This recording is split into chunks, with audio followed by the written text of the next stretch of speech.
नमस्कार दोस्तों, welcome to my YouTube channel learn Hindi with प्रीति।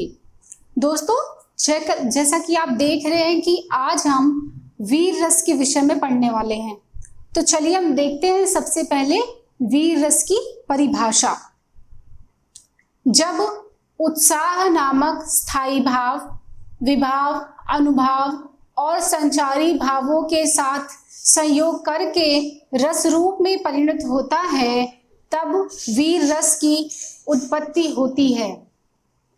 अब परिभाषा में आप देख रहे हैं कि उत्साह नामक स्थायी भाव, ठीक है, ये देखिए, उत्साह नामक स्थायी भाव, विभाव, अनुभाव और संचारी भाव। संचारी भाव को व्यभिचारी भाव और क्षणिक भाव भी कहते हैं। ये जो चार भाव आए हैं, स्थायी भाव, विभाव, अनुभाव और संचारी भाव, तो जब कोई भी स्थायी भाव, विभाव, अनुभाव और संचारी भावों के साथ मिलकर संयोग करता है और वह रस के रूप में परिणत होता है, तब एक रस की निष्पत्ति होती है। तो जब उत्साह नामक स्थायी भाव, विभाव, अनुभाव और संचारी भावों के साथ संयोग करके रस के रूप में परिणत होता है, तब वीर रस की निष्पत्ति होती है, क्योंकि वीर रस का स्थायी भाव उत्साह होता है। अब आप देखेंगे ये जो है लक्षण या अवयव, तो ये जो वीर रस के जो लक्षण हैं, जो अवयव हैं, यह जो मुख्य रूप से आपके स्थायी भाव, विभाव, अनुभाव और संचारी भाव हैं, यही रस के अंग या रस के अवयव कहे जाते हैं। तो यही लक्षण भी निर्धारित करते हैं कि कौन सा रस उत्पन्न हो रहा है, तो उसके लक्षण यही बताते हैं। उन लक्षणों से पता चलता है कि कौन सा रस है। कोई कविता दी हुई है तो उन पंक्तियों में कौन सा रस है वह हम उसके लक्षण के अनुसार समझ सकते हैं। तो क्या लक्षण है? स्थायी भाव। सबसे पहले अभी आपने देखा कि उत्साह नामक स्थायी भाव, मतलब वीर रस का स्थायी भाव है उत्साह। देखिए, ऐसे तो स्थायी भावों की संख्या 9 है, ठीक है, और ये स्थायी भाव जन्म से लेकर मृत्यु पर्यंत तक हर एक प्राणी में, उसके अंतःकरण में, उसके हृदय में सदैव विद्यमान रहते हैं और किसी समय विशेष में, अर्थात एक समय में एक ही स्थायी भाव उस व्यक्ति के मन पर पूरी तरह से हावी होता है। अर्थात किसी एक व्यक्ति के मन में एक समय में एक ही स्थायी भाव पूर्ण तरीके से जागृत अवस्था में होता है, बाकी के स्थायी भाव सुसुप्त अवस्था में होते हैं। तो वीर रस का स्थायी भाव है उत्साह। फिर बात आई है विभाव की। विभाव क्या होता है? विभाव होता है भावों के कारण, अर्थात भावों के कारण को विभाव कहते हैं। भाव वही स्थायी भाव, ठीक है। अब जो विभाव होता है, यह जो विभाव है, इसके दो भेद होते हैं, आलंबन और उद्दीपन। पुनः आलंबन के भी दो भेद होते हैं, आश्रयालंबन और विषयालंबन। तो आश्रयालंबन जो होता है, अभी आप यहां देख रहे हैं, ये देखिए, आश्रय, विषय और उद्दीपन, यह तीनों क्या है? विभाव। यह विभाव के अंतर्गत है, ठीक है। तो आश्रयालंबन क्या होता है? वीर रस में जैसे आप देख रहे हैं, नायक, उत्साही व्यक्ति या कवि, तो आश्रयालंबन वह व्यक्ति होता है जिसके मन में वह स्थायी भाव जागृत हुआ हो। विषयालंबन कहते हैं जिसके कारण या जिसके प्रति मन में भाव जागृत हुआ हो। कोई व्यक्ति है, कोई या किसी के कारण या किसी के प्रति किसी के मन में स्थायी भाव जागृत होता है, तो जिसके मन में वह स्थायी भाव जागृत हुआ वह होता है आश्रयालंबन, और जिसके प्रति या जिसके कारण वह भाव जागृत होता है वह होता है विषयालंबन। तो अब यहाँ देखिए, उत्साह नामक जो स्थायी भाव है, वह उसका जो आश्रय होगा वह कोई नायक होगा, युद्ध प्रिय नायक, या कोई उत्साही व्यक्ति, या फिर कोई कवि जो वीर रसपूर्ण किसी रचना, कोई रचना लिख रहा हो, ठीक है। तो विषयालंबन होगा शत्रु, दीन, याचक। अब देखिए, दूसरा जो विभाव का जो दूसरा भेद है वह है उद्दीपन। उद्दीपन क्या होते हैं? उस समय की परिस्थितियां, जो वातावरण होता है वह क्या करता है, भावों को उद्दीप्त करता है। तो शत्रु की सेना, युद्ध का कोलाहल, युद्ध में जो शोर होता है वह कोलाहल, रणवाद्य अर्थात युद्ध में जो भी वाद्य वगैरह जो भी मतलब लोगों को उत्साह बढ़ाने के लिए जो वाद्य यंत्र प्रयोग किए जाते हैं वह रणवाद्य, और शत्रु की क्रियाएं, शत्रु आपको मतलब क्या क्रिया प्रतिक्रिया हो रही है, अपशब्द बोले जा रहे हैं, युद्ध के लिए ललकारा जा रहा है, तो वह शत्रु की क्रियाएं उद्दीपन होती हैं। फिर क्या होता है, अनुभाव। अनुभाव कहते हैं आशयलंबन की क्रिया प्रतिक्रिया और चेष्टा को, अर्थात आशयलंबन मतलब जिस व्यक्ति के मन में स्थायी भाव जगा है, उस व्यक्ति की जो क्रिया है, प्रतिक्रिया है, जो उसकी चेष्टाएं हैं वह कहलाती हैं अनुभाव। अब देखिए, उत्साहपूर्ण वचन, आक्रमण के लिए एकदम तैयार, भुजाएं फड़फड़ाना, यह उत्साही व्यक्ति की जो अनुभाव है। ठीक है, फिर आता है संचारी भाव। यह देखिए आपके स्थायी भाव हो गए, यह विभाव हो गया, यह अनुभाव, और यह है संचारी भाव। संचारी भाव क्या होते हैं, इनकी संख्या 33 होती है, 33, और यह मुख्यतः स्थायी भावों के सहायक होते हैं। यह उनके दोस्त यार मित्र की तरह आते हैं और उनके साथ क्रिया करते हैं, स्थायी भावों के साथ क्रिया करते हैं, और कौन सा स्थायी भाव जगह है यह उसकी पुष्टि करते हैं और फिर चले जाते हैं।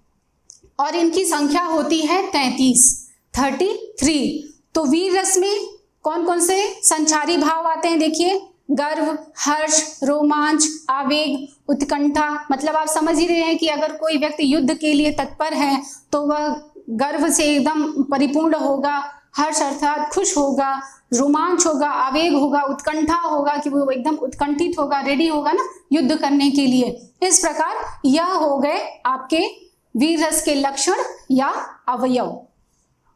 अब आती है भाव उदाहरण की। देखिए, आपके एग्जाम में परिभाषा भी पूछी जाती है और स्थायी भाव बहुत पूछे जाते हैं, यह बहुत इंपॉर्टेंट है। ठीक है, आपसे रसों के स्थायी भाव पूछे जाते हैं, जैसे वीर रस का स्थायी भाव क्या होता है, वीर रस की परिभाषा दीजिए, या वीर रस का उदाहरण लिखिए, या फिर कोई 2 या 4 लाइन की पंक्ति दी होती है कविता की जिसमें आपको पूछा जाता है कि कौन सा रस है। तो आप कौन सा रस है उसको जानने के लिए, बताने के लिए आपको यह भाव जो है, स्थायी भाव, विभाव, अनुभाव और संचारी भाव, इन भावों को जब आप समझ लेंगे, जान लेंगे, तब आप किसी पंक्ति को पढ़कर उसके भाव को समझकर आप उसका स्पष्टीकरण भी दे सकेंगे और यह भी बता सकेंगे कि कौन सा रस है। तो यहाँ पर मैं आपको बताना चाहती हूँ कि जो स्थायी भाव है, विभाव है, अनुभाव और संचारी भाव, यह मुख्यतः रस के अंग कहे जाते हैं। रस के अंग या रस के अवयव, या इन्हें रस के तत्व भी कहते हैं। तो इनसे संबंधित एक वीडियो मैंने अपलोड किया है, आप उसे जरूर देखें। आप अगर उसको देखेंगे तो आपको यह भाव उसमें बहुत अच्छे से उदाहरण के साथ समझाए हुए हैं, तो आप उनको वहां देखेंगे तो आपको बहुत अच्छे से पूरा समझ में आ जाएगा। ठीक है, अब देखिए बात आती है उदाहरण की। तो वीर रस का उदाहरण हम देखते हैं। तनकर भाला यूं बोल उठा, राणा मुझको विश्राम न दे, मुझको वैरी से हृदय क्षोभ, तू तनिक मुझे आराम न दे। अब देखिए ये जो पंक्तियां हैं कितना अच्छा लिखा हुआ है। यह पंक्ति जो है आप देखिए, नाम आया है राणा। राणा अर्थात महाराणा प्रताप की बात की जा रही है। यह युद्ध के उस समय का वर्णन है जब महाराणा प्रताप के राज्य पर अकबर ने आक्रमण कर दिया था। तो उस समय दोनों लोग के बीच में एकदम युद्ध की स्थिति ठनी हुई है, युद्ध हो रहा है। तो तनकर भाला, अब आप पहले राणा प्रताप के विषय में थोड़ा सा जानिए।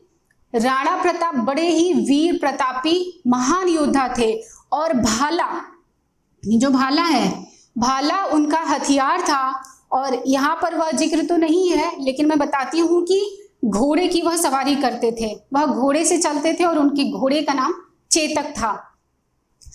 तो तनकर भाला यूं बोल उठा, राणा मुझको विश्राम न दे, मुझको वैरी से हृदय क्षोभ, तू तनिक मुझे आराम न दे। राणा प्रताप इतने वीर योद्धा थे। यहाँ पर कवि जो हैं उन्होंने मुख्यतः राणा प्रताप की वीरता का वर्णन करते हुए लिखा है कि अब जो भाला है, उनका जो हथियार है भाला, जिससे वह शत्रुओं पर प्रहार करते हैं, तो राणा प्रताप की वीरता के प्रति यह जो भाला है वह पूरी तरह से नतमस्तक है। मतलब इतने वीर हैं, इतने महान योद्धा हैं कि भाला भी उनके प्रति नतमस्तक है और कहता है कि हे राणा, आप चिंता न करें, मुझको विश्राम न दे।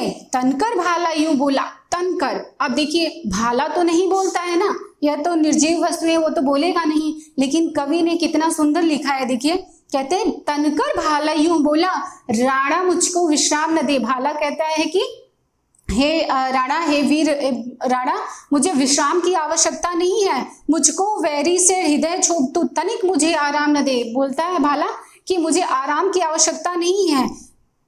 मतलब वैरी अर्थात शत्रु के, कहते हैं कि आप शत्रु के हृदय में मुझे घुसा दीजिए, से क्षोभ कर दीजिए, शत्रु को हानि पहुंचा दीजिए, आप मेरी चिंता ना करें, मैं आपके साथ हूं, आपके साथ खड़ा हूं।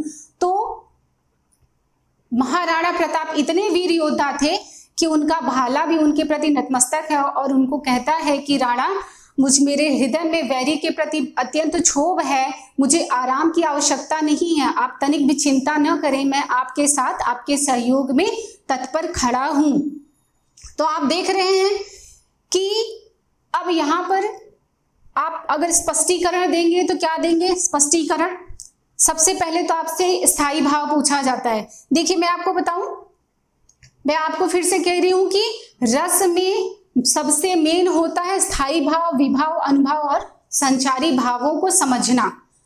देखिए, आपके लक्षण यह होंगे, अवयव यह होंगे और इन्हीं के बारे में आपको स्पष्टीकरण में भी बताना होता है। आप स्पष्टीकरण देंगे कि उसमें कौन सा आश्रय है, कौन सा स्थायी भाव है और विषयालंबन क्या है, अब वहां पर उद्दीपन क्या होगा, अनुभाव क्या होंगे, संचारी भाव क्या होगा, इसी के विषय में हम स्पष्टीकरण लिखते हैं। तो स्थायी भाव वीर रस का स्थायी भाव उत्साह होता है। अब आश्रयालंबन कौन होगा, किसके मन में वह स्थायी भाव जगा? तो राणा प्रताप के हृदय में। तो यहाँ पर महाराणा प्रताप आश्रयालंबन होंगे। विषयालंबन युद्ध की स्थिति है, तो युद्ध में जो शत्रु की उपस्थिति है वह होगी विषयालंबन, क्योंकि राणा प्रताप के हृदय में शत्रु के प्रति वह भाव जगा है। उद्दीपन क्या है? अब देखिए, भाला जो तनकर बोल रहा है, भाले का जो उद्वेगपूर्ण वचन है वह राणा प्रताप का जो मन में जो स्थायी भाव जगा उसको और उद्दीप्त कर रहा है। ठीक है, उनको और बढ़ावा दे रहा है। मतलब भाला जो इतना उत्साहपूर्ण वचन बोल रहा है, उससे राणा प्रताप के हृदय में जो स्थायी भाव उत्साह जगा है वह और भी अधिक उद्दीप्त हो रहा है। अब अनुभाव, राणा प्रताप की क्रियाएं क्या है? अब वह युद्ध प्रिय योद्धा है, महान वीर योद्धा है, तो उत्साह है, जोश है, रोमांच है, युद्ध के लिए एकदम तत्पर है। संचारी भाव क्या होगा? उत्सुकता, चपलता, गर्व, हर्ष और उग्रता। तो यह हो गए आपके वीर रस। देखिए, कुछ और उदाहरण मैं आपको बता देती हूं, उससे क्या होगा। मेरे कहने का मतलब यह है कि अगर यह आपको याद हो सके तो इसे याद रखिए। मैं आपको 2-4 और सरल उदाहरण बताती हूँ, क्योंकि वीर रस या 11 रस जो हैं हमारे, आपसे उदाहरण लिखने के लिए बार बार क्वेश्चन आता है, जैसे दे दिया जाता है कि वीर रस का उदाहरण लिखिए, और यह रस है भी बहुत महत्वपूर्ण। तो कोई भी एक उदाहरण जो आप आसानी से याद रख सके, तो कोई एक उदाहरण तो जरूर याद रखिएगा। एक यह भी उदाहरण है, देखिए दूसरा उदाहरण क्या है।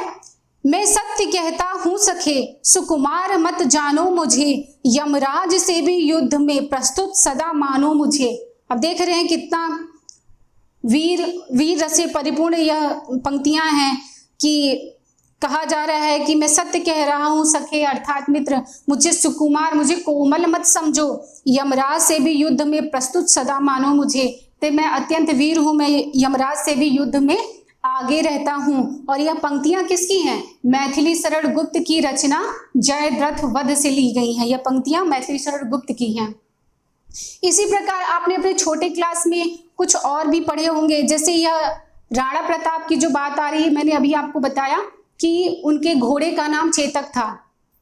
तो एक कविता है, उम्मीद है कि आप लोग शायद पढ़े जरूर होंगे, नहीं भी पढ़े होंगे तो मैं डिस्क्रिप्शन बॉक्स में आप लोग को 2-4 और एक्स्ट्रा उदाहरण लिख के दूंगी, आप कोई भी एक याद रखिएगा। जैसे एक कविता है, रणबीर चौकड़ी भर भर कर चेतक बन गया निराला था, राणा प्रताप के घोड़े से पड़ गया हवा को पाला था। यह भी इसी समय के युद्ध का वह वर्णन है जिसमें चेतक उनका घोड़ा आता है। ठीक है, अभी मैंने बताया कि जो राणा प्रताप थे उनके घोड़े का नाम चेतक था।